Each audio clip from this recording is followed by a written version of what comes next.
గ్రామీణ స్థానిక సంస్థల్లో బీసీలకు 34%, పట్టణ స్థానికల సంస్థల్లో 33.33% రిజర్వేషన్లు కల్పించడాన్ని పశ్చిమ గోదావరి జిల్లా కాంగ్రెస్ పార్టీ బీసీ సెల్ అధ్యక్షులు కోలుకూరి అర్జున్ రావు తీవ్రంగా వ్యతిరేకించారు. రాష్ట్రంలో బీసీల జనాభా అధికంగా ఉన్న నేపథ్యంలో స్థానిక సంస్థల్లో బీసీలకు 50% రిజర్వేషన్లు కల్పించాలని ఆయన డిమాండ్ చేశారు.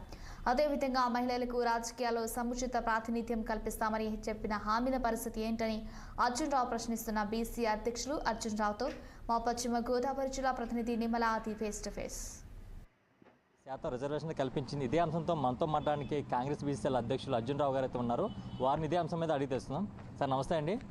సార్ కూటమి ప్రభుత్వం 34% అయితే బీసీ రిజర్వేషన్ అయితే ప్రకటించింది. దీని మీద బీసీ నాయకులుగా మీరు ఏం మాట్లాడతారు? ప్రభుత్వం ఇప్పుడు ఎలా ఉందంటే కూటమి ప్రభుత్వం అంతా అయోమయంగా ఉంది. ఏం చేతంటే ఓ పక్క నుంచి తోసేస్తున్నారు, ఓ పక్క నుంచి అభివృద్ధి అంటున్నారు. ఇది ఎలాగో ఏంటో అర్థం కావట్లేదు ఎవరికి కూడా. 33% అంటే బీసీలకి అసలు 50% ఇవ్వాలి. 50% మానేసి 33% అంటున్నారు. ఇందులోనే మళ్ళీ మహిళల బిల్లు కూడా దాన్ని ప్రకటించలేదు. ఇంకా ఎప్పుడో దగ్గర లేదంటే 2023 సంవత్సరంలో కాంగ్రెస్ పార్టీ బిల్లు పెట్టింది. దాన్ని తొక్కిపెట్టేసి వీళ్ళేమో మళ్ళీ బీసీలు 33% అంటున్నారు. మహిళల బిల్లు ఏమైపోయింది? దాన్ని తొక్కేశారా?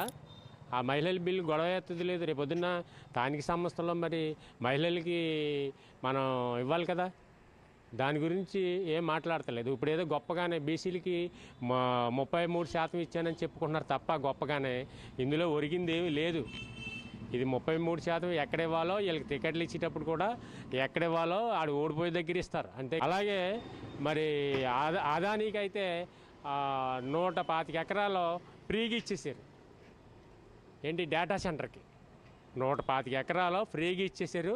ఆయనకి మళ్ళీ గోదాట్లోంచి పైపు లైన్ వేసి మంచిళ్ళు ఇస్తారంట. కరెంటు కూడా రూపాయికి ఇస్తారంట. ఎంత దారుణం అండి ఇది. అంతా కూడా అదాని వచ్చి ఇక్కడ ప్రభుత్వం నడుపుతున్నాడా లేదా చంద్రబాబు నాయుడు నడుపుతున్నాడా అని అయోమయంగా ఉన్నాం మేము కాంగ్రెస్ పార్టీ. ఇప్పుడు రాహుల్ గాంధీ అంటే ఏంటి తెలుస్తుంది. రాహుల్ గాంధీ రేపొద్దున్న 2029లో ప్రధానమంత్రి అవుతారు. అప్పుడు కానీ మన దేశం బాగుపడదాం.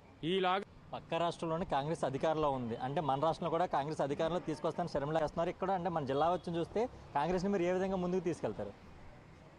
అది పల్లెటూరులు పట్టుకమ్మన్నారు గాంధీ గారు. పల్లెటూరులో మేము మీటింగ్లు పెట్టి అక్కడి నుంచి కింద గ్రౌండ్ లెవెల్ నుంచి మేము పార్టీని పైకి తీసుకొద్దామని అనుకుంటున్నాం.